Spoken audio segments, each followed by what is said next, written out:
Hello, it's Steve, and welcome to our sustainable journey. Today, we are going to dig through some worm bins and count, well, not count worms, because that would be exhausting, but we're going to weigh the worms and count cocoons. We'll see how many cocoons we have, or at least see what they all weigh, to see how the population's doing, see if they're hanging in there, if they're doing well, and breeding and whatnot. So, I figure the last few episodes I've shown you the worms. I have trouble finding the cocoons because they're so darn small.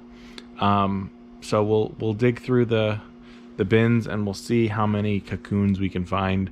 Hopefully we find some. We'll see. All right, stick around.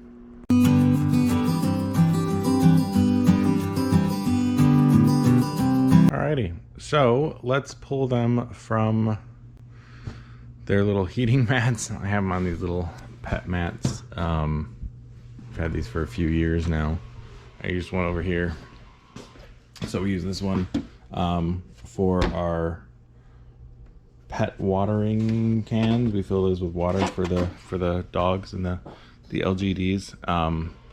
And if we leave them on the concrete here, the concrete floor, they become big blocks of ice, and that's not conducive to the animals. But we have these heated pet bowls. So you can see the little blue bowl there. There's another red one outside for the dogs. That one's for the cats. And they keep things from freezing. We have the same things. We've got heaters in the water tank for the cows and the pigs as well, so those don't freeze because it's really cold. Anyway, so let's start with this one.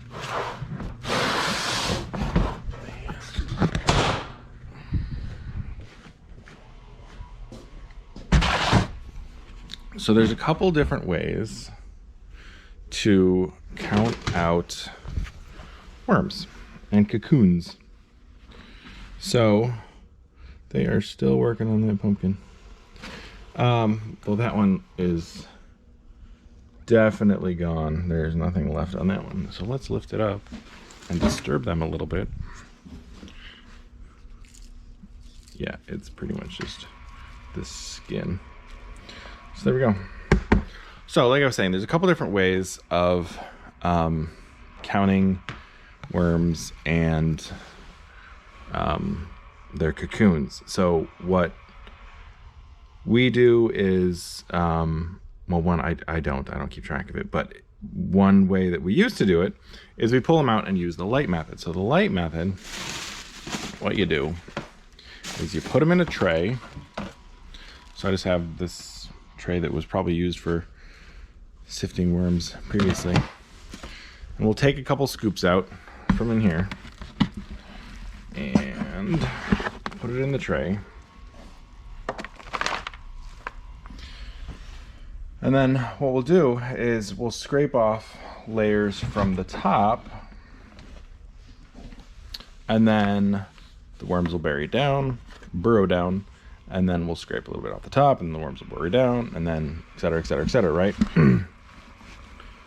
So, put a couple, we'll keep them all inside, and they're not gonna escape. So I will put this aside,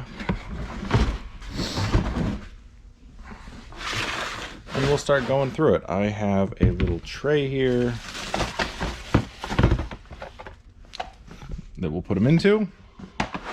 We'll pull out worms. I'll show you some cocoons.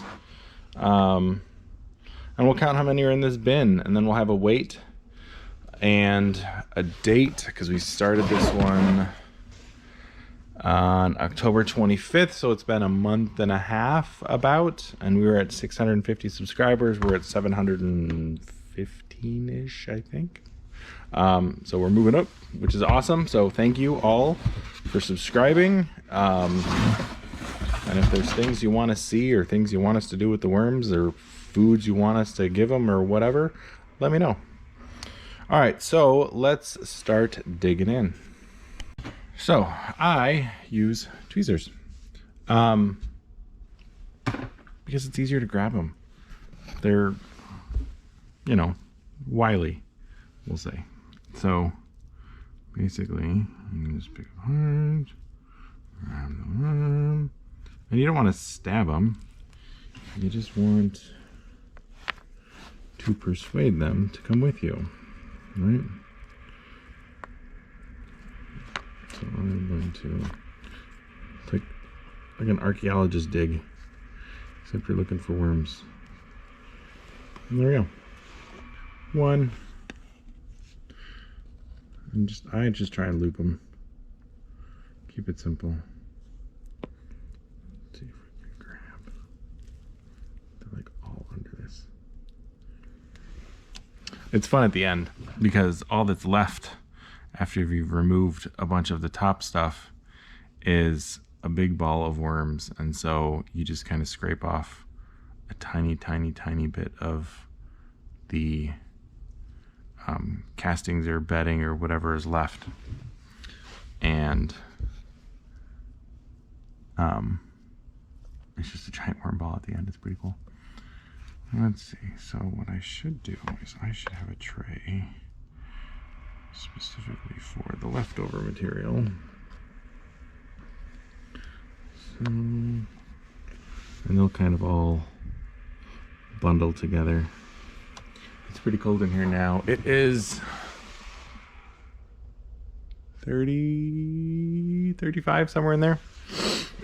We've got the heater going, but I just got out here, so it's going to take a little bit to get warm. So they will have to huddle together. So here we go. Come on.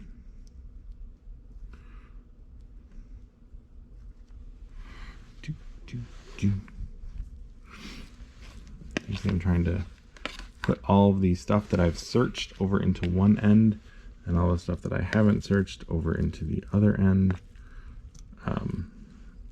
That way it's easy to keep track of.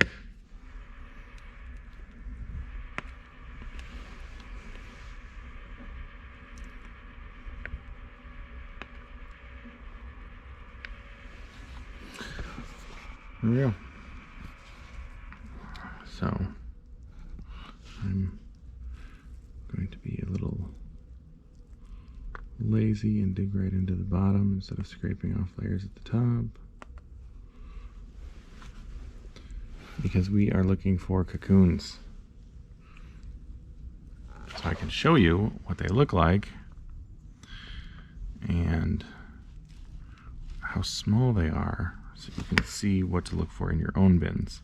I remember the first time that I found cocoons when I first started out years ago, and it was the most exciting thing ever, because it's like, what the heck is this? What's growing in my worm bin?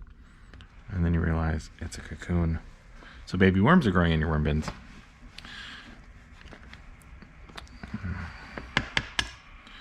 All right, so now there we go. There's a whole bunch of them.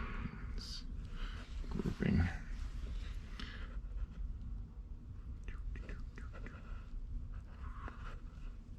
Come on.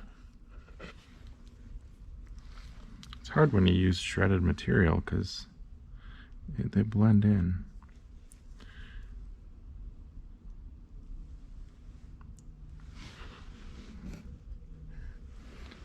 There we go. Alright, so I'm trying to, once I get enough, I'll be able to, it'll be easier to find cocoons then. Alright, so let's keep going here. There we go. See, this is what I was talking about. This is that big worm ball at the end. They're all gonna be right about here.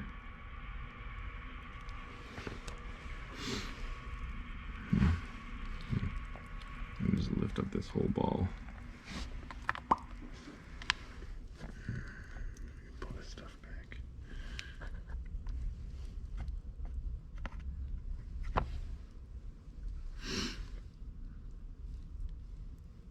All right, so I'm going to continue playing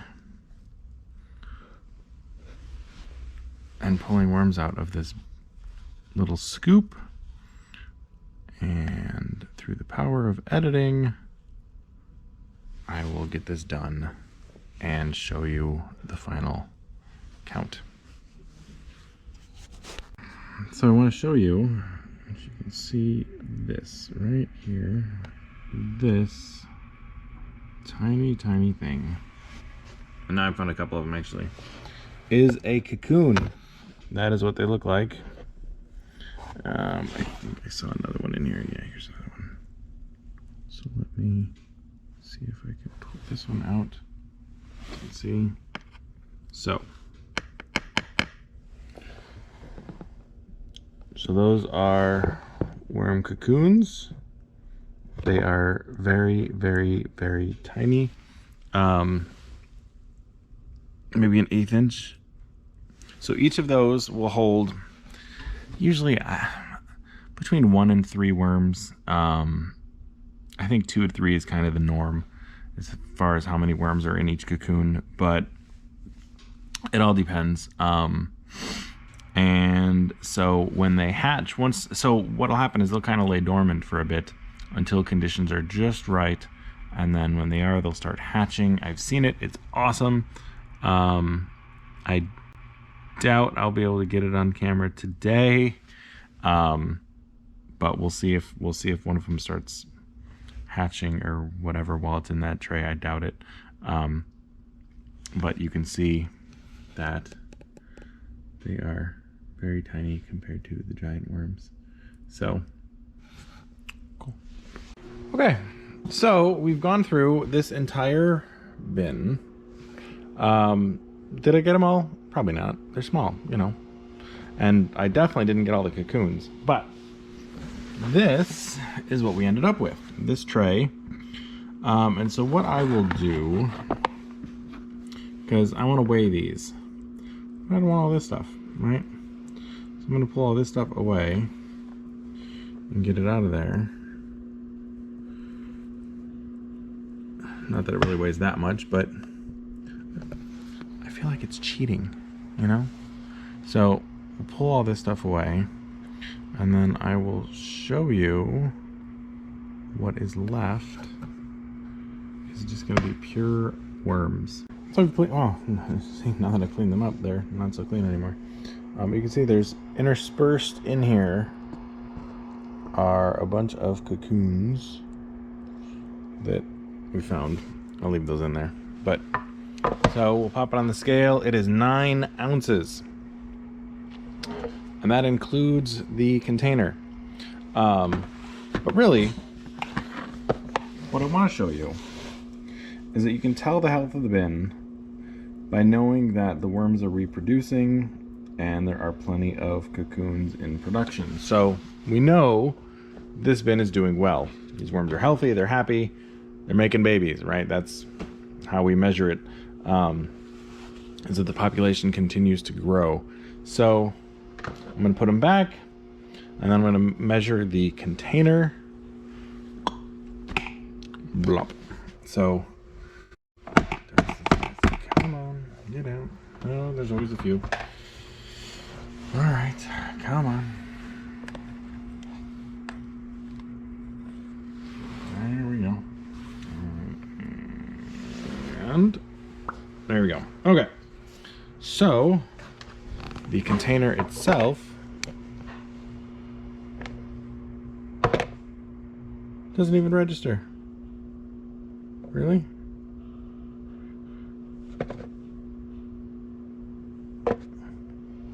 Well, there you go. All right, I guess we'll say we have 9 ounces of worms. That's weird that it didn't actually register the container. It's probably too small to even register. So we will keep an eye on them.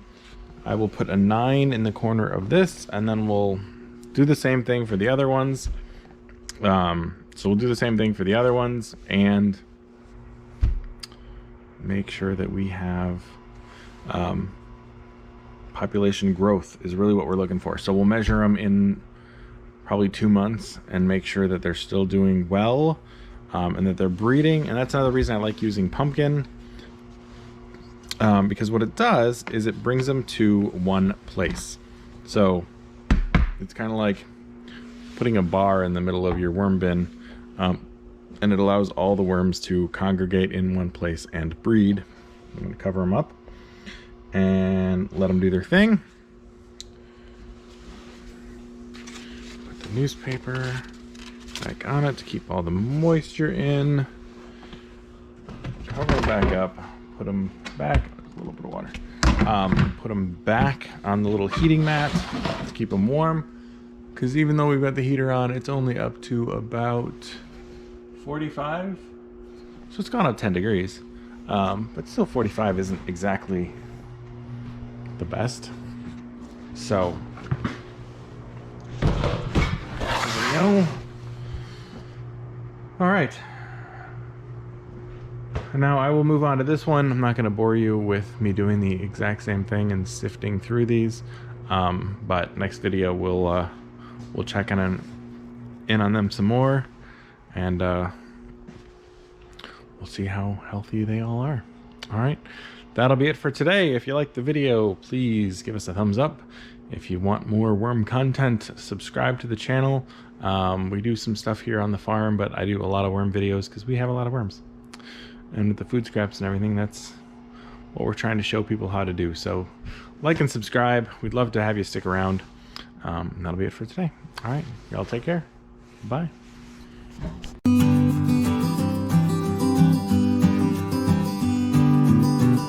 So you might remember a couple weeks ago, I fed a giant pumpkin to our worms. Well, I put some of the seeds in there, and you're not going to believe this. But so this is the seed. It's sprouting. This is a regular pumpkin seed. You can see the difference in size. Like, amazing. But it's sprouting, so I'm going to keep it in the bin. I think that's kind of cool. I love having sprouting. That's the great thing about castings is they will help grow your garden. It's kind of cool.